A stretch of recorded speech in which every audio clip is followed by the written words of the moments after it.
예수님은 제자들과 함께 있을 때 제자들을 특별하게 보호해주고 지켜주라고 기도하셨습니다. 예수님이 제자들을 위해서 왜 기도가 필요했는지 17장에 보면 10절에 이 제자들을 통해서 또 믿는 성도들을 통해서 하나님의 영광을 받으셔야 되기 때문에 기도할 필요를 깊이 느끼셨습니다. 6절에 제자들이 누군지, 제자들이 어떤 사람인지를 깊이 아셨기 때문에 제자들을 위해서 기도할 필요를 느끼셨습니다. 18절에 이 제자들과 하나님의 백성들이 받은 임무와 소명 때문에 이들을 위해서 기도하는 것이 필연적이었습니다. 14절에 제자들과 성도들이 처한 환경이 사단과 세상에 온통 사단이 난무하는 곳이 살기 때문에 이들이 처한 환경 때문에 기도의 필요성이 절실했습니다. 또 예수님은 제자들에게 그리고 예수님의 성도들에게 예수님이 누리셨던 기쁨이 충만하기를 그렇게 기도하셨습니다. 이것이 기도의 필요성을 느끼셨던 주님의 마음을 이렇게 표현한 것입니다. 예수님의 기도 내용 중에 12절 함께 읽겠습니다. 시작. 내게 주신 아버지의 이름으로 저희를 보존하와 지켰나이다. 자, 예수님이 지금 하늘나라로 떠나기를 준비하고 계십니다. 이제 십자가에 죽으면 제자들 곁을 떠나서 하늘로 올라가십니다. 이때 주님이 기도한 내용 중에 내게 주신 아버지의 이름으로 저희를 보존하와 지켰습니다.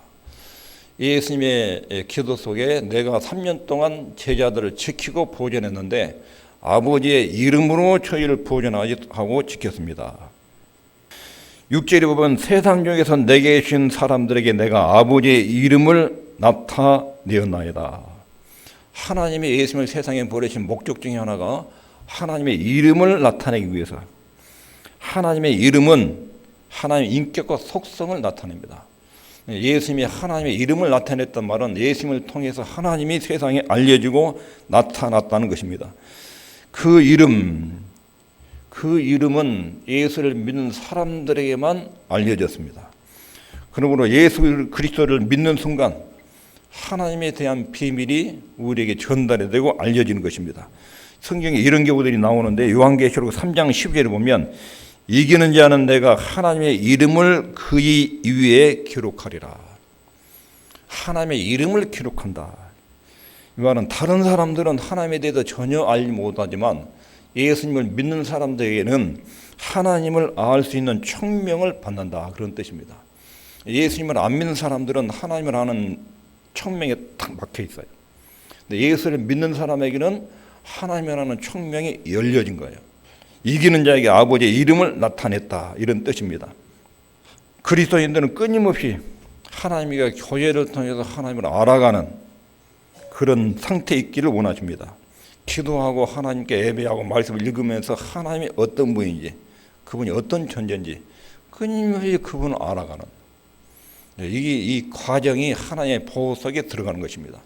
하나님을 아는 총기, 하나님을 아는 지식 이것이 성도들 지키고 보호한다는 근본 원리인 것입니다. 예수님 이 기도 중에 아버지의 이름으로 보존해서 지켰다 하면서 두 가지를 첨가하지요.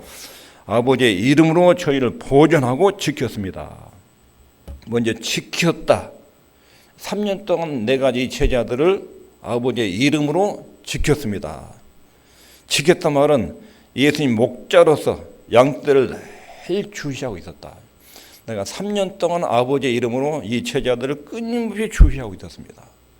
12명의 제자들을 3년 동안 계속 매일 분초마다 양떼를 목자가 돌보듯이 지키고 있었습니다. 감독하고 돌보고 있었습니다. 양떼를 지시하고 주시하고 있었다. 이것이 지켰다 이런 뜻입니다. 그리고 보존했다. 보존하여. 이 말은 예수님께도 공격으로부터 막아준다는 뜻입니다. 주변의 맹수들로부터 즉 악한 사단의 세력과 악한 자로부터 이 제자들을 내가 3년 동안 보호하고 지켜냈습니다. 이렇게 지금 기도로 보호하고 있습니다. 예수님은 세상에서 악한 마귀가 자기 자녀들을 공격하지 못하도록 막아주고 지켜주셨다는 것입니다. 공격을 막아주고 바른 장소, 바른 위치에 있도록 양은 항상 목자의 안내를 받고 그 안내 범주 안에 있어 보호를 받습니다. 목자의 안내와 범주를 벗어나면 그건 맹수의 밥이 됩니다. 그래서 항상 바른 장소, 바른 위치에 있도록 지켜주었다는 것입니다. 베드로전서 2장 25절에는 너희가 전에는 양과 같이 길을 잃었더니, 길을 잃으면 사단의 공격에 그대로 노출되는 것입니다. 이제는 너희 영혼의 목자와 감독 대신 이에게 돌아왔느니라. 옛날에는 예수를 믿기 전에는 주님 보호 밖에 있었기 때문에 마귀의 공격에 그대로 노출되어 있었지만, 이제는 주님 품 안에 들어와 있었다. 양 우리 안에 들어온 거예요. 우리 안에 예수님 울타리 안에 들어온 거예요. 여기서 보호하고 지켰다는 말은 위치 선정이 중요한 거예요. 하나님이 보호하는 영령 안에 들어오는 거예요. 주님의 통치 안에 들어온 것. 이렇게 해서 3년 동안 주님의 제자들을 지켰다고 이렇게 보고하고 계십니다. 그러면 예수님이 3년 동안 어떻게 지켜주셨는지, 제자들을 3년 동안 보존하고 지켰다고 그랬는데 어떤 방식으로 제자들을 지켰는지, 그리고 지금 예수님께서 여러분과 저를 어떤 방식으로 지키고 계신지, 어떤 방식으로 보존하고 계신지, 이것은 복음서를 들여다보면 이 기도 내용이 무엇을 뜻하는지는 알 수 있습니다. 복음서에 예수님이 제자들을 어떻게 지켜둘까요? 그리고 예수님이 여러분과 저를 지금 어떤 방식으로 지키고 계실까요? 예수님이 지키는 방식은 한 가지입니다. 있겠습니다. 시작. 가르침으로 지켜졌습니다. 제자들을 가르침으로. 예수님의 가르침의 목적은 하나님과의 바른 관계, 그리고 그리스도인의 본질에 대한 깨달음, 하나님과의 바른 관계를 맺게 하고 하나님을 믿는 사람은 이런 사람들이다. 이것을 가르침의 목적으로 정해서 가르쳐 주셨습니다. 특별히 산상수훈 8복, 마태복음 5장부터 7장까지 나오는 가르침, 이 가르침은 하나님과의 관계 아래 있는 제자들의 본질, 이러이러한 자는 복이 있나니, 이런 내용이 있죠. 하나님의 아들, 딸들은 이런 속성을 가진 사람들이다. 하나님의 자녀는 이런 품성을 가진 사람들이다. 하나님의 백성들의 본질은 이것이다. 이걸 가르쳐주고, 또 하나님과의 바른 관계에 대해서 가르쳐준 것이 주님의 가르침의 목적입니다. 그리고 하나님의 자녀들은 어떤 삶을 살아야 되는지, 어떤 하나님과의 관계 속에 놓여 있는지, 이것들을 통해서 제자들을 지켜주고 보존하셨다는 것입니다. 그리고 예수님은 세상에 대해서 많이 가르쳐줬고, 죄가 무엇인지에 대해서 가르쳐줬고, 마귀에 대해서도 많이 가르쳐줬습니다. 이런 가르침들은 이 경고를 통해서 제자들을 잘 무장시켜 주시는데 그 목적이 있었습니다. 그러므로 예수님의 가르침은 그들을 지키는 중요한 한 부분이 됐습니다. 세상에 대해서, 마귀에 대해서, 죄에 대해서, 하나님 백성을 공격하고 파괴하는 공격 세력인데, 이런 내용들의 정체를 명확하게 가르쳐주고 예수 믿는 성도들을 영적으로 잘 무장시키는 이런 방식으로 자기 자녀들 지키고 보호했습니다. 그리고 저희 복음서에 보면 각종 경고를 하셨습니다. 특별히 예루살렘 멸망에 대해서 경고하셨습니다. 예루살렘이 멸망하기 전에는 이러이러한 징조가 나타난다. 그리고 세상의 멸망하기 전에는 이러이러한 징조가 나타난다. 이런 점들을 경고하셨습니다.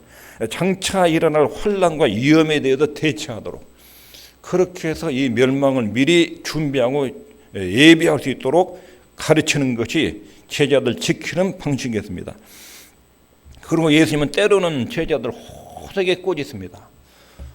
사도 요한이 사마리아에 갔을 때 사마리아 사람들이 예수님의 제자들을 영접하지 않으니까 예수님께 요청하기를, 하늘에서 불이 내려도 저 사람들을 꼬시라도 죽여버리십시오. 이런 태도를, 아주 잘못된 태도지요. 하늘에서 불이 내려도 저들을 태워 죽이십시오. 이 말은 구약 엘리야 때 기도한 내용. 아방이 엘리야를 잡아오라고 50명의 사람들을 보내요. 50명이 가서 하나님의 사람이 우리 왕이 부르니까 빨리 내려와서 같이 갑시다. 엘리야가 내가 만일 하나님의 사람이라면 하늘에서 불이 내려서 너희를 태워 죽일 것이다. 하나님을 왕의 권력으로 마음대로 주무를 수 있다고 생각한 것에 대한 경고예요. 그래서 엘리야가 하늘에서 불이 내려서 그들을 태워 죽이는 사건이 있었어요. 요한이 예수님을 거부하는 사마리아 사람들을 불로 태워서 죽여야겠죠. 아주 왜곡된 태도를 보였어요. 예수님이 호되게 책망을 하지요. 또 어린아이들에 대한 제자들의 태도에 대해서도 호되게 책망해요.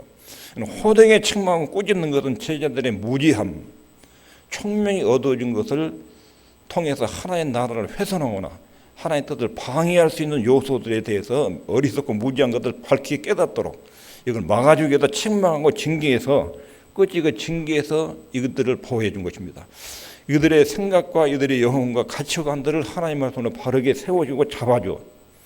그래서 그들의 미래가 밝아지도록 이렇게 그들을 지켜줬습니다.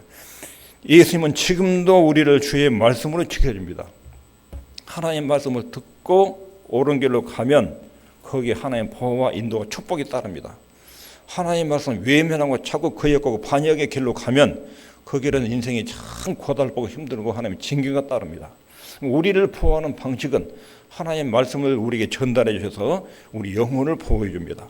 하나님 말씀을 순종할 수 있는 감동을 주고 알려주고 감동을 주고 행하도록 해서 우리 영혼을 사단의 세력으로부터 세상의 유혹으로부터 지키는 것이 우리 주님이 보호하시는 방식입니다.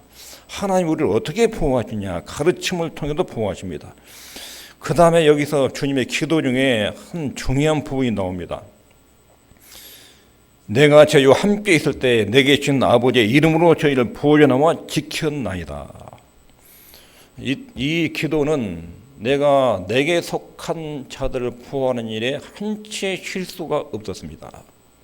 하나님 아버지가 내게 맡겨진 이 사람들을 구원하고 지키고 보존하는 일에 단 한치의 오차나 실수나 실패가 없었습니다.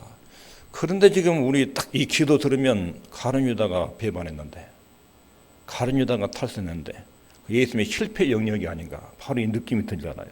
17장 12절 후반부에 그 중에 하나도 멸망치 않고 오직 멸망의 자식뿐이니 이는 성경을 응하게 함이니이다.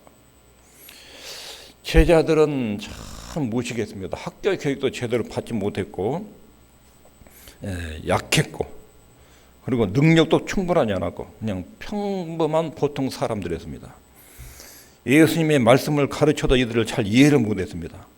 베드로는 굉장히 충동적이고 도마는 아주 의심이 많은 사람이었습니다.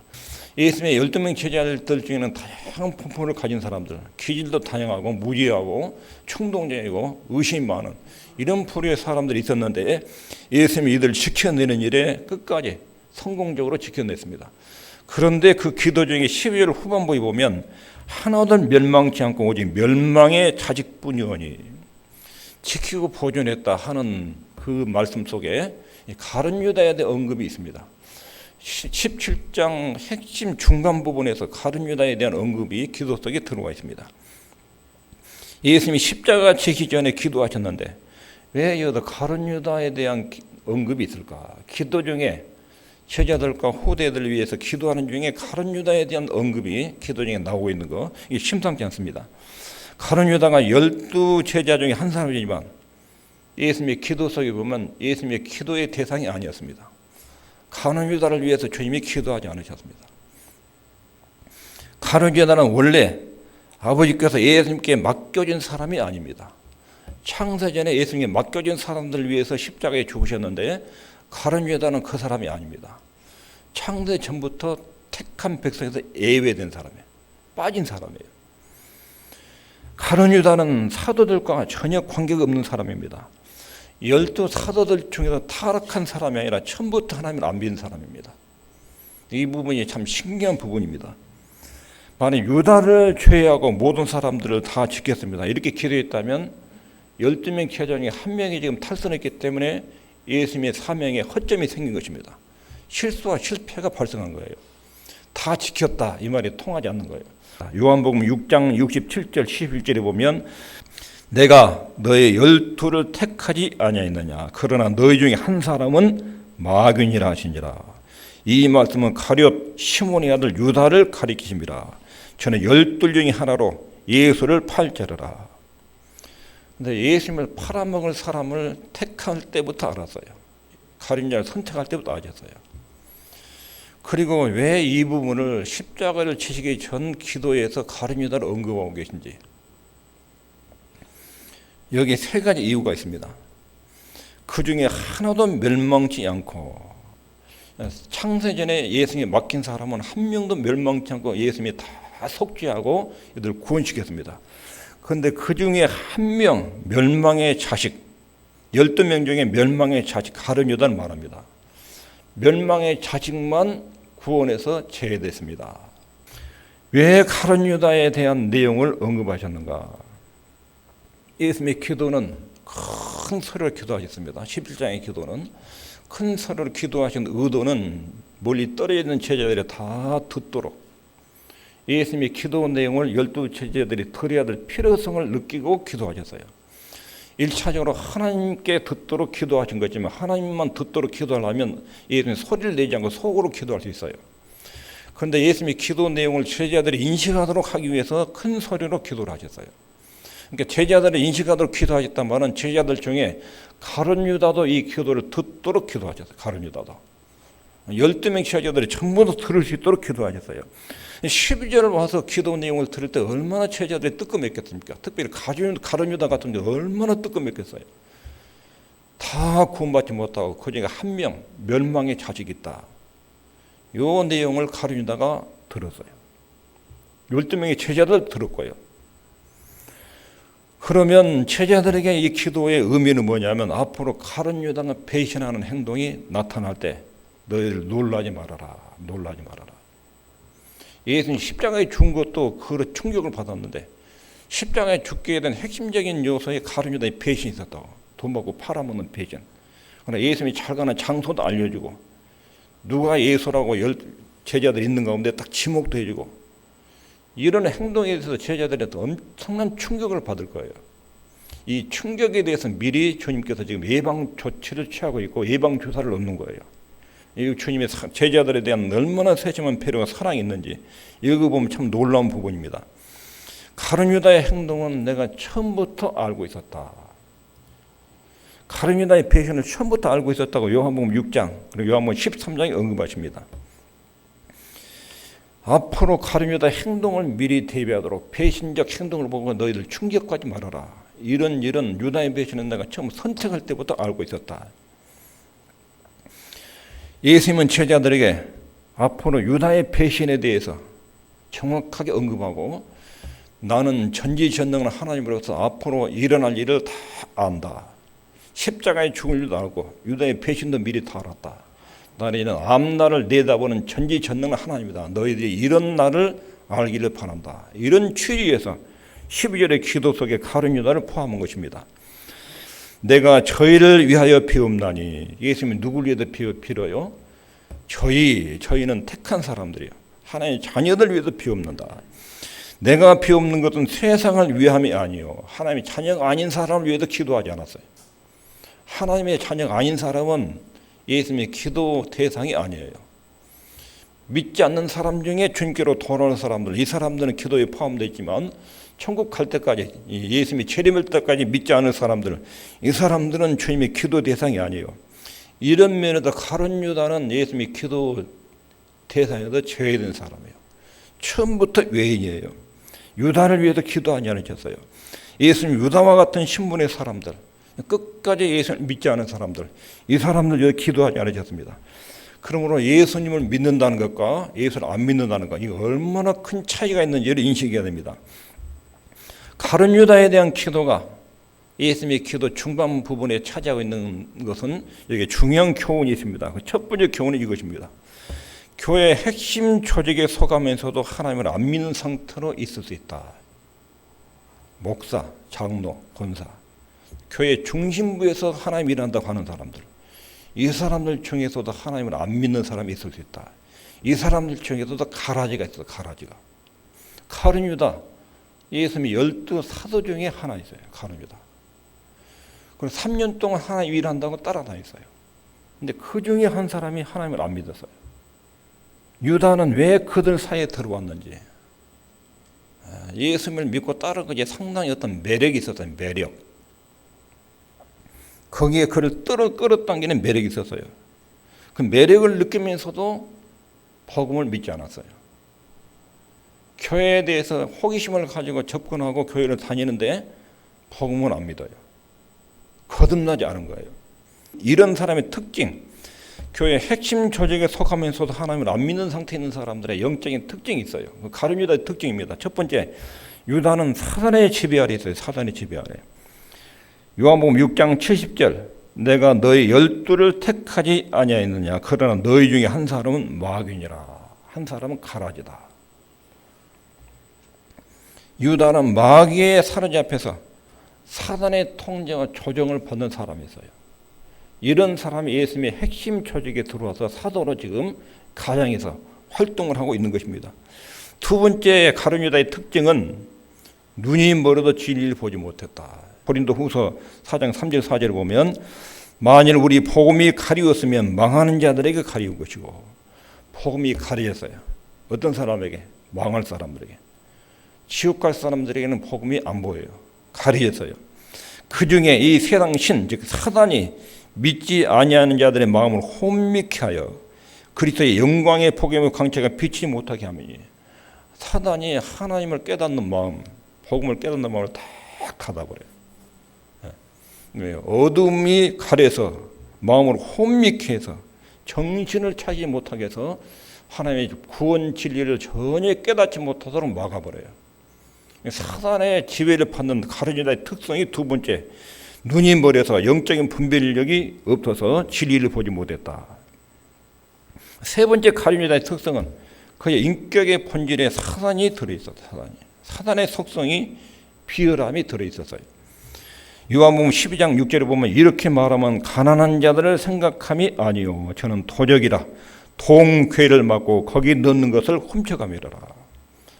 가룟 유다의 성격 속에 정직하지 못했어요. 그는 회개를 맡으면서 횡령을 했습니다.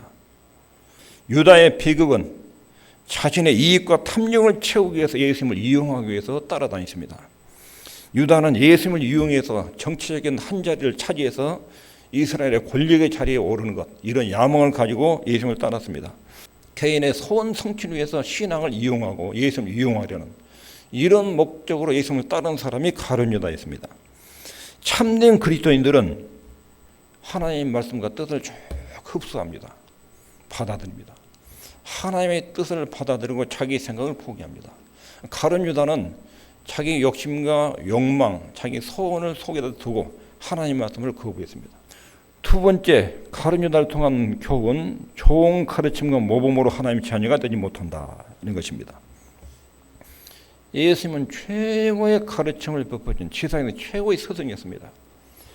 그분은 말과 행동이 일치를 했습니다. 그분의 말에는 능력이 나타났습니다. 죽은 자도 살아나고 바다 위로 걸어가지고 바람과 풍랑을 찬지하는 능력도 나타나고, 이렇게 탁월한 스승의 도덕적 모범, 최고의 가르침 3년 동안을 경험했습니다. 3년 동안.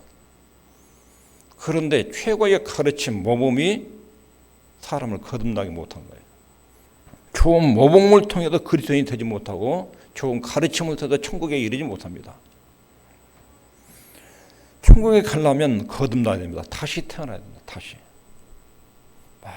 많은 내용을 좋은 가르침을 듣는다고 해서, 또 훌륭한 사람 밑에서 배웠다고 해서 그렇게 해서 하나님의 자녀가 되는 것이 아닙니다. 거듭나야 됩니다. 거듭나야 돼요. 가룟 유다가 3년 동안 따라했는데 거듭나지 않은 거예요.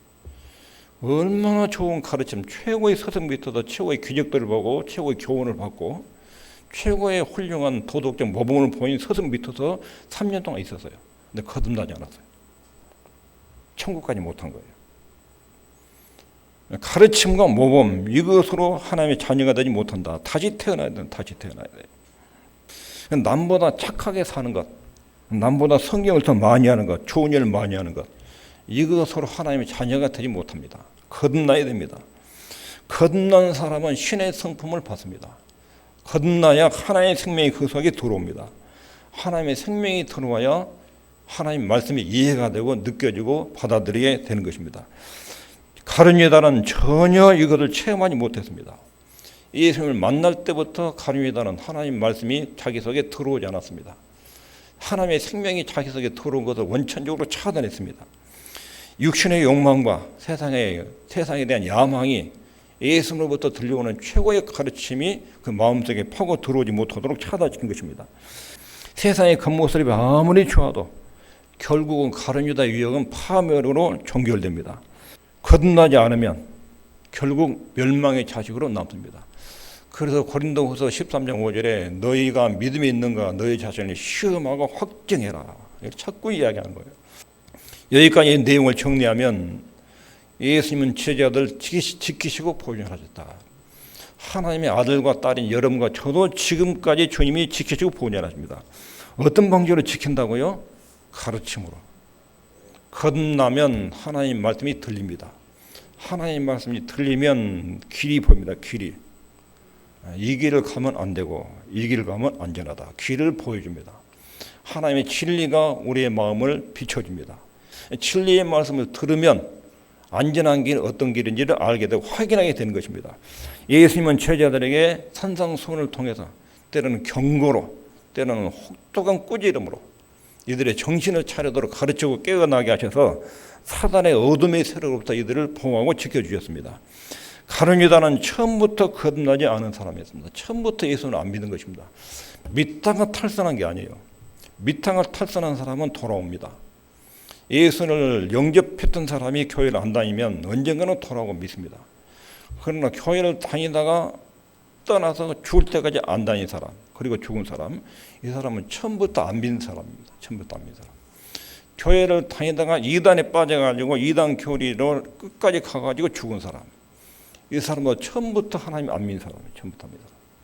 가룟 유다를 통한 교훈은 거듭나야 된다. 거듭나야 된다. 가르침과 모범으로 안 된다. 가르침과 모범으로 다시 태어나야 된다. 그래도 늘 내가 믿음에 있는가, 영성을 얻었는가 이걸 시험하고 확정해라. 세밀하게 관찰하고 조사해서 내가 정말로 하나님의 자녀인가 아닌가 관찰하고 조사해라. 아닌 것 같다고 그러면 미리 기도해야 돼. 미리. 죽기 전에 하나님, 나는 교회를 다니고는 있지만 하나님이 내 아버지인지 아닌지 나 잘 안 믿어집니다. 좀 나 좀 어떻게 좀 살려줘서 하나님 알게 해주고 하나님 믿게 하고 체험하게 하고 하나님의 자녀답게 살 수 있도록 좀 은혜를 좀 주십시오. 이렇게 청구해야 돼요. 그건 하나님 그 기도를 들으십니다. 가룟 유다를 통한 교훈은 거듭나야 된다. 여러 가지 종교적인 폼을 가지고 흉내를 내가지고 안 된다는 거예요. 가르침과 모범 이것은 안 되는 거예요. 다시 태어나요. 다시. 이것을 시험하고 확정해라. 가룟 유다를 통해서 받은 교훈입니다. 예수님은 제자들을 말씀으로 잘 지켜냈습니다. 보호하고 보존하고 지켜냈습니다. 그러나 유다는 처음부터 하나님을 안 믿는 사람이었다 하는 것입니다. 다 지켰는데 유다가 믿다가 탈선했으면 예수님이 이 부분이 실패한 것입니다. 그러나 예수님의 사역 중에 실패한 것이 있을 수 없습니다. 처음부터까지 하나도 실패한 것이 없는데 가룟 유다는 처음부터 멸망의 자식이었고 예수님이 기도에서 죄된 사람이었기 때문에 이 사람이 이렇게 된 것이다. 주님이 기도 속에 이것을 말씀하고 계십니다. 기도하겠습니다.